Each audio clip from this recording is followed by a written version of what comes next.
Good evening, everyone, and welcome to this evening's episode of the Brown Brogues, featuring the very highly linked Danny Rohl. Rohl, 36, is currently the Sheffield Wednesday manager who took over the reins roughly 18 months ago. Prior to that, he's gained experience as an assistant manager with the likes of RB Leipzig, Southampton, Bayern Munich, and he also had a stint in the German national team. With that being said, who better to discuss the man himself than a Sheffield Wednesday fan? So I'd like to introduce Dan from the Wednesday Week. Good evening, Dan. Evening, Jock. You all right? I'm good, mate. We'll just go straight into it then. Give us a little summary on Danny Rohl before we sort of dig a little deeper. So Danny came in October.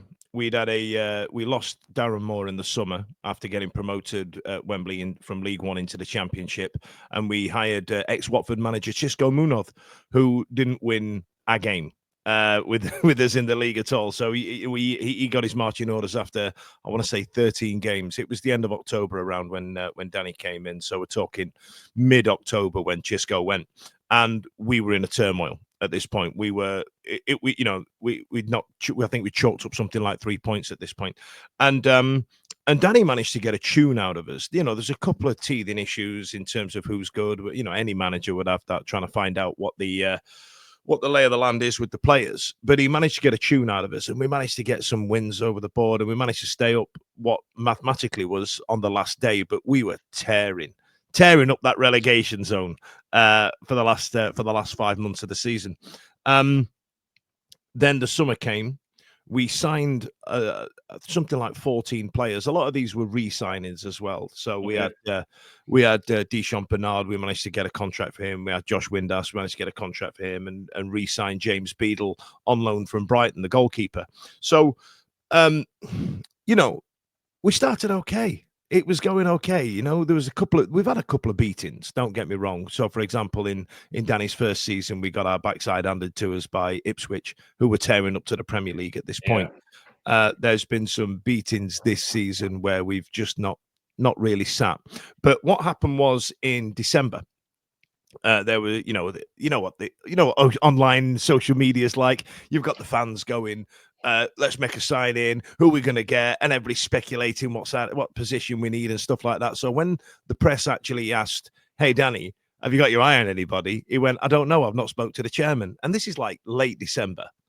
This is very late December. Now, around that time, Southampton had sacked their manager. And so at the time, it just seemed like really easy journalism because Danny was the assistant there under Ralph Hasenhüttl. It's 2 and 2 together. Come up with 4. We've got Danny Rohl's the best candidate for the role, right? And it was clear, and it was heavily rumored that Danny wanted to go. He wanted to go to Southampton and have a bash at keeping them up. But essentially, they were dead and buried by the end of December. It would have taken a superhuman effort to claw him out. But the interesting one is that we'd signed Danny up into a decent contract that protected us as a club. So if Southampton wanted him to take him, they'd have to stump up £5 million for him alone. And if they wanted the back of house team, the coaching staff, that was an extra £5 million. So it was going to be 10 million through the door just because we tied him up in this awful contract. After that, Southampton got the mug on because Danny went to the chairman to go and ask for a renegotiation of this deal because Southampton wanted him and he wanted to go. After that, Southampton had the mug on because the chairman said no. And we had on loan what's been our best player all season in Shea Charles. And during a fans forum, now these fans forum as a sidebar are a meeting that the chairman has with a group of fans. You can pay to go. You get a pie and peas supper. It's right up everybody's street. And everybody seems to think that there's some kind of feedback session with the chairman. Like we're going to go, hey, Dapon, hey, Chansiri, what's the plan? And, you mentioned you wanted to follow the Brentford model and you wanted to buy and sell players. Where are we with that? And Chansiri in their head would go, that's a really good point, Alan from Mexborough. Let's discuss that. No, it's not. It's not that at all. It's him going, you're all wrong. You don't know the details of it. Have you got businesses? Well, let me tell you how this works. And everybody always comes away really annoyed, really pissed off. And and it just, really fractures the relationship, the already fractious relationship, Yeah, fans and the chairman. And the deadline for finding out whether Shea Charles was going to get recalled to Southampton on that evening was 11 p.m. 10:59, he gets up, or 10:57, gets up to take a phone call, comes back in at 10:59, goes, Shea Charles been recalled from back to Southampton, which then costs us another 250 grand on the loan arrangement to right. secure him for the rest of the season. By this point now, we're talking mid-January, and it was very clear that Danny didn't want to stay. He didn't want to be in and around it. Our results have suffered as a result. Some of the choices and decisions he's made on the pitch, some of the post-match interviews were pissing the players off. There was one notable one against Stoke where he absolutely threw the players under the bus, and he's fed up. He's fed up. On the other hand, I understand why he's fed up, but also you just don't down tools on a job, right? Uh, Yeah, so and then you've got to couple that with the fact that he's only ever worked with high-end players at this point, given his history. So yeah, to go in and try and get a tune out of 34-year-old Barry Bannon is going to be, it's going to be an ask. But he managed to get that out of Barry. It's the other yeah, players that let him down. Positives, there was a great sense of collectiveness with the team. Everybody's in it together. They all fought for each other. They bought into what the gaffer was trying to achieve. And the back of house team, the coaching team, Henrik Pedersen being very notable, being the one on the pitch doing the training with the team, and the really likable Chris Powell, have all come from that Red Bull school of football. That that they kind of got right. the Okay. entire unity Yeah, thing going on, haven't they? And so if Danny goes, it's going to be, if Pedersen stays, that's probably what's going to happen. We're going to try and get in on that school of thought, I believe, given how relatively successful it's been for us, because to go from 21st to finishing 12th is a hell of a jump. But yeah. because of the roller coaster that we've had this last season, it doesn't feel like any kind of success has hit us, if that makes sense. And then on top of that, he's 9 years younger than me. He's 36-year-old. That's it. He's quite relatively young. Yeah. Just to go back then. So my question was going to be that whenever he joined, you were in the relegation zone. Hmm. And you said he had 3 points. So he started on 3 points. Is that you're saying whenever he came in? Oh no, we Whenever got three draws you got three under the draws, previous manager. Yeah. is that because whenever he came in, he straight away put his style of play on it and the players were adapting, or was like a phased move to where he wanted to take the team? There was a bit of chop and changing. So there was a bit of, when a new manager comes in, everybody gets a blank slate, right? All players that have been phased Plus, you out get all that of a sudden, bounce. and you get the bounce, right? Yeah, Yes, of course. So there's an element of that. And all of a sudden, we were playing the same players that Chisco was playing after about 3 or 4 games, after he realised some of this wasn't working. okay, But then there was a definite change in play. Darren Moore played very defensive. We played three at the back with 2 wing backs, or essentially 5 at the back. And Danny really wanted, you could tell he really wanted to get to a 4-2-3-1 formation, and play his brand of football. That took a while, because for a number of years now, Sheffield Wednesday have played with essentially 5 at the back, and it's usually to accommodate Bannon, to right, give him a bit of cover and give him an outlet on the wing backs. But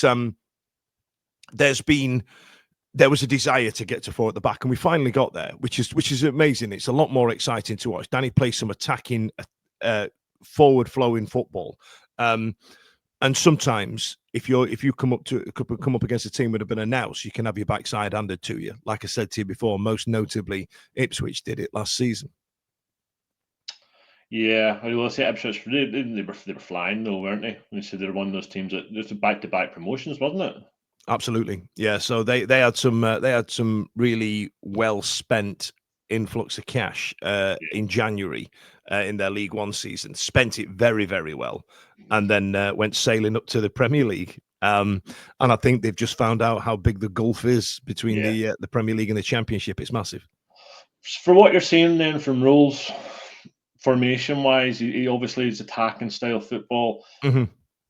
He's wanted to use wingers. He's music to Rangers fans' ears, really, because Rangers' biggest problem this season, and probably the last couple of seasons, has been trying to break teams down.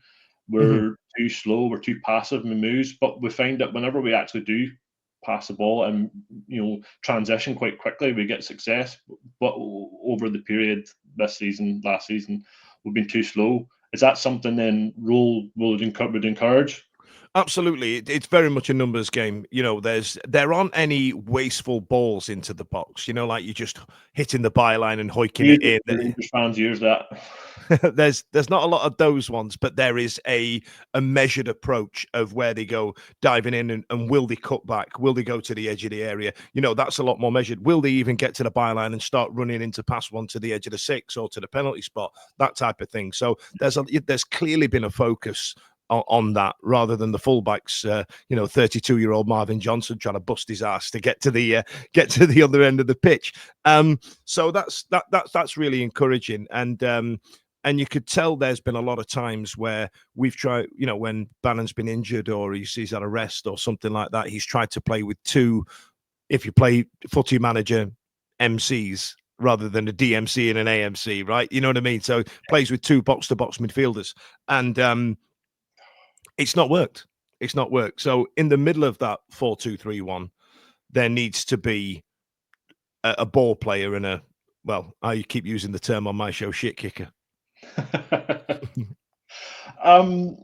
If it's not working, does he change it up during the game? If it's like you say, if you're getting hammered, does he try something different, or is he one of those guys that's quite stubborn and just sticks to his principles?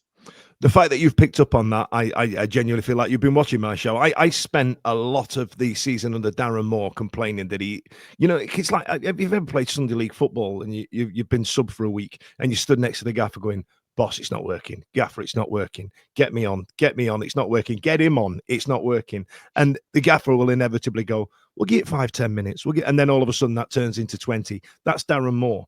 Whereas under Danny Rohl, he's gone, yeah, that's not worked. And he will hoik off whoever he wants. And it's actually quite refreshing to see. As you can imagine, and this is about the 6th time I brought him up, Barry Bannon's our best ball playing midfielder, right? There's very few better in the championship that can move a ball like he can. And if he's not working and the game's getting kicked over his head, he's off. And that's really good to see. Regardless of your status within the team, regardless of your label, your price tag, you know what I mean? You're coming off because it ain't working, Jeff. No, that's good. That's good. Good to hear. You touched on earlier, but obviously when he came in and he had to use the same sort of play, or he reverted back to the players that were under the previous manager because what he tried initially wasn't working. In terms of player development, did you see players that were already there develop? Did they improve under him at all? This is a great question because under Chisco Munoz, we had a few players come in. Most notably, we had a player called Anthony Masaba and a player called Jedi Gassama come in through that summer. Both young players. Gassama, was playing at Paris Saint-Germain. There's photo. We straight went out to try and find pictures of him stood next to Lionel Messi. Of course we did, right? Now, Gassama and Masaba, both attacking midfielders from both flank. They were so guilty of getting could beat 6 players, get on the edge of the box and then flop. Or not get a crossing. And there was a point during the season where Danny came in and really worked on getting that ball into the box and which ball to play and who to play it to, or whether to just have a pop himself. And and that was great to see because before these two players had none of that, and then now there seems to be there's a definite player in Jedi Gassama. Youth development, did he go to is there like I'm not too familiar with the setup. Is there a youth side there? Is there something you could tap into at Wednesday? Did you use that at all? The youth in Sheffield has always gone to our noisy neighbours. They always seem to have produced some good players, most notably, Kyle Walker, Harry Maguire, those types of players that have gone on to have big, long Premier League careers. George Baldock, for example, players like that.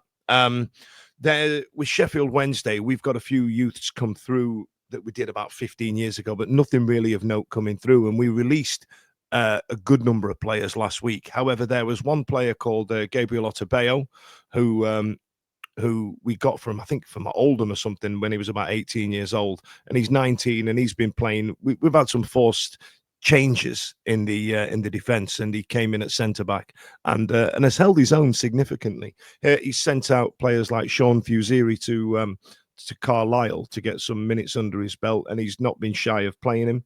We signed Charlie McNeil, ex-Manchester United development player, and we're going to build him in. So if there's youth available and they're playing Danny Rohl football, he will play them. The problem is our setup's not exactly outstanding in terms of developing footballers. Yeah, I can understand that. I know something that we struggle with the Rangers. We've got all the facilities, but we seem to be struggling to bring the youth players into the team and give them an extended run. And it's just not something we're doing. Do you think that's the fans though? Because given how vociferous your league is and your teams are they going to give one of our own a bash? Or because you know what it's like. You either win the league or you don't when it comes to the two Glasgow teams, right? Yeah, I think that is a big part of it. I think that you can't lose. It's a disaster if you lose. Mentality here does impact managers' ability to be able to trust youth players in games, because every game in Scotland is a big game, no matter who you're playing.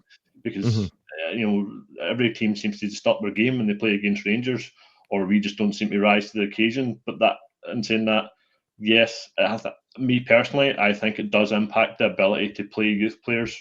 And our youth really this season have really only seen Europa League action, and that notably at Old Trafford, there was 3 of them on the park at the one time, and they held their own, in that arena. So I think after that, we as fans thought we might see more of them, but then the manager changed. The temporary manager Barry Ferguson came in, and he's only recently started giving one of their youth midfielders, Bailey Rice, a sort of run in the team.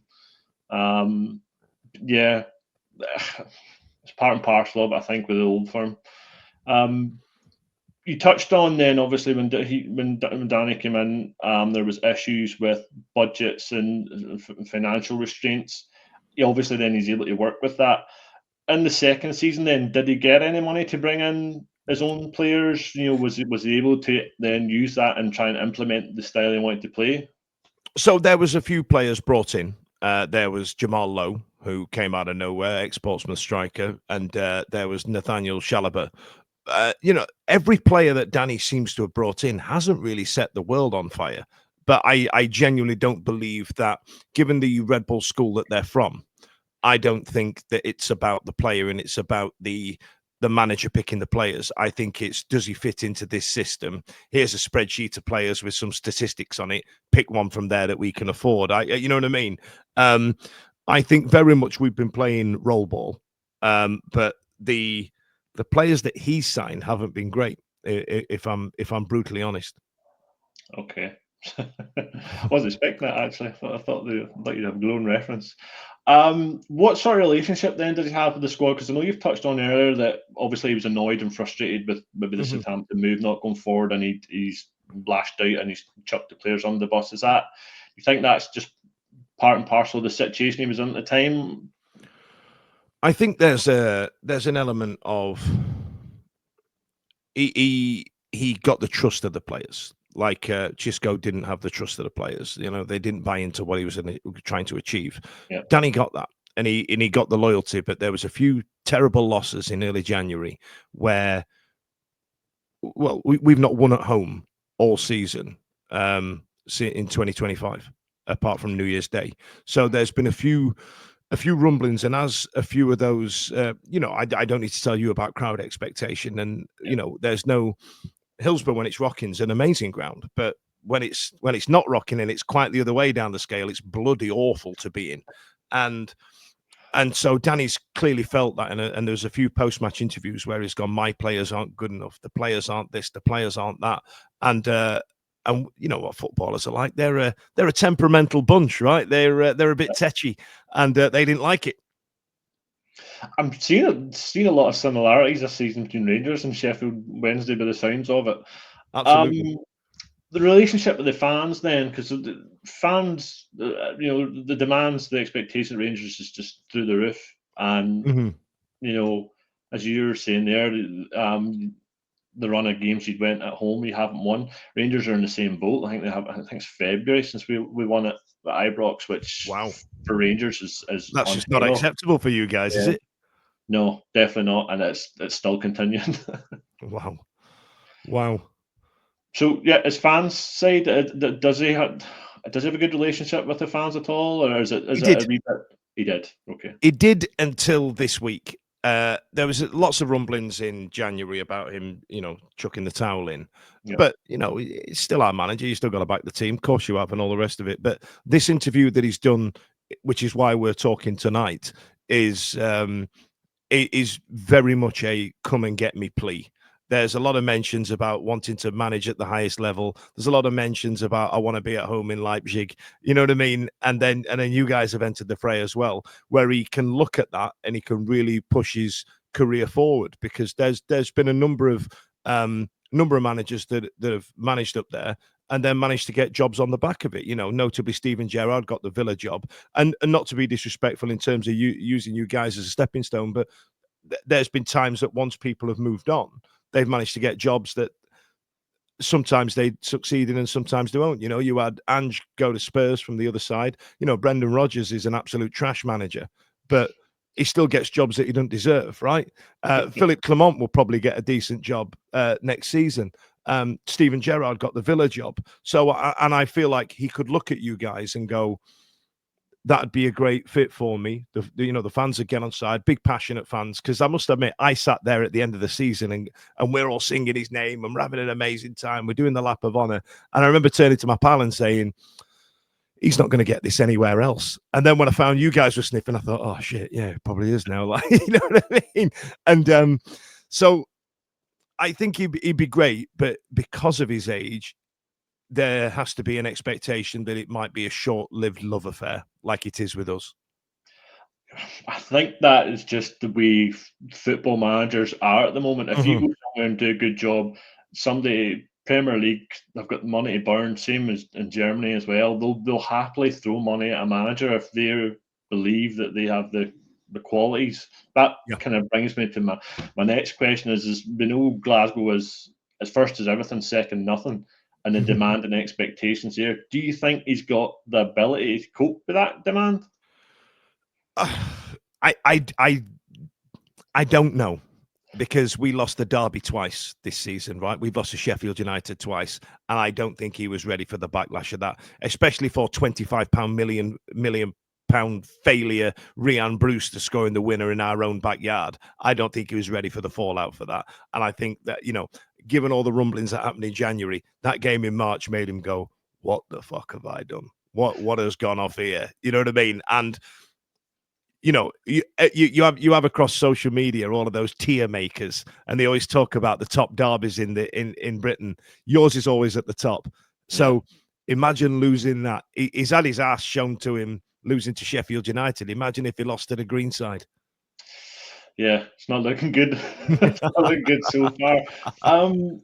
As style of football, then, do you being at Rangers, you're guaranteed European football every season, part and parcel of it. Do you think his style would suit European football at all? That's what he lives and breathes. I don't doubt that for a second. I think he would probably do better in the European competitions than he would against Stenhouse-Muir. Final question then, Dan. Would you be gutted if he went? Yes and no. Like he's been the most exciting manager we've had in 30 years at Sheffield Wednesday, because we play attacking, free-flowing football, and like I say, he's not scared of changing it up if it's not working. However, he's clearly checked out at Sheffield Wednesday. He's fallen out with the chairman. I'm angry at the chairman, yeah, I am, but I'm also angry at Danny Rohl for touting himself out in the media. However, I get it, if that makes sense. I understand why he's done it. I'm pissed off he's done it, but I understand why he's done it. Yeah, no, I agree. I think it's a sort of similarity with the way Gerrard left. Gerrard pushed the board after winning the league, and he didn't get the backing, and then he goes down the road, and the first player he signs is a £25 million left wing back. You know what I mean? So it's just different kettle of fish, and I think sometimes we just need to sort of realise that there's a pecking order, and we're just in a certain area. We have lots to offer, but ultimately the end goal is the Premier League, isn't it? Yeah, Yeah, that's it, and I find that really disappointing. I mean, we've been out of it for 25 years, and you know we're now starting to ask that question where we're going, do we even want to go up, get our ass handed to us every week? Because you know, like you were saying about football and the way football's boring now, right? It's got really boring. I remember you guys and with the Loudrup Gascoigne era. And Christ, you were exciting to watch. You were incredible. And Mark Aitley, who had no reason to be playing alongside the players he was, but for some reason was bagging goals and good and jury. And I remember that era really well.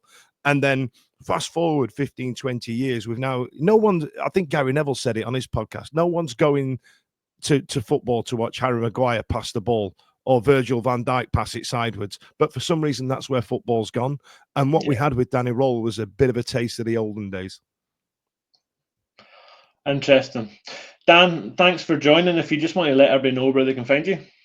TWW Cast on X or the Wednesday Week Podcast, just give us a search and by all means come and get involved and tell me I'm wrong. Thanks, everybody.